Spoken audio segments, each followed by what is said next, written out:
જય શ્રી કૃષ્ણ। ચતુર્થ અધ્યાય, ચોથો અધ્યાય શરૂ। શ્રી ભગવાન બોલ્યા, આ અવિનાશી યોગ મેં સૂર્યને કહ્યો હતો।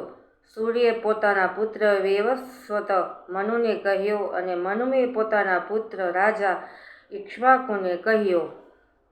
હે પરમ તપ, આમ પરંપરાથી પ્રાપ્ત આ યોગને રાજર્ષિઓએ જાણ્યો, પણ ત્યારબાદ તે યોગ ઘણા સમયથી આ પૃથ્વીલોકમાં લગભગ લુપ્તપ્રાય થઈ ગયો।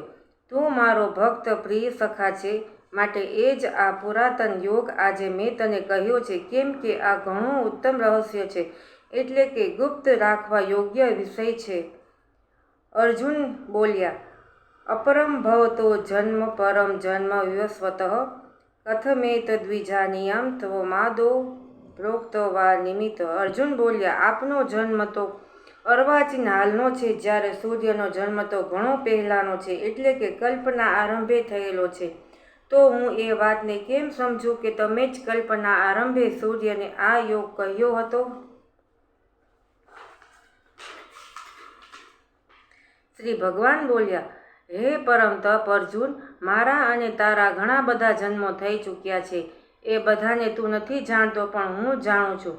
હું અજન્મા અને અવિનાશી સ્વરૂપ હોવા છતાં પણ, તેમજ બધાય પ્રાણીઓને ઈશ્વર હોવા છતાંય પોતાની પ્રકૃતિને આધીન કરીને પોતાની યોગ માયાથી પ્રગટ થાઉં છું। હે ભારત, જ્યારે જ્યારે ધર્મની હાનિ અને અધર્મની વૃદ્ધિ થાય છે, ત્યારે ત્યારે હું પોતાના રૂપને સર્જું છું, એટલે કે સાકાર રૂપે લોક સમક્ષ પ્રગટ થાઉં છું। સાધુ પુરુષોનો ઉદ્ધાર કરવા માટે, પાપ કર્મ કરનારાઓનો વિનાશ કરવા માટે અને ધર્મની સમ્યક રીતે સ્થાપના કરવા માટે હું યુગે યુગે પ્રગટ થાઉં છું। હે અર્જુન, મારા જન્મ અને કર્મ દિવ્ય અર્થાત નિર્મળ અને અલૌકિક છે, એમ જે માણસ તત્વથી જાણી લે છે, તે દેહ છોડીને પુનઃ જન્મ નથી પામતો, પણ મને જ પામે છે। રાધે રાધે।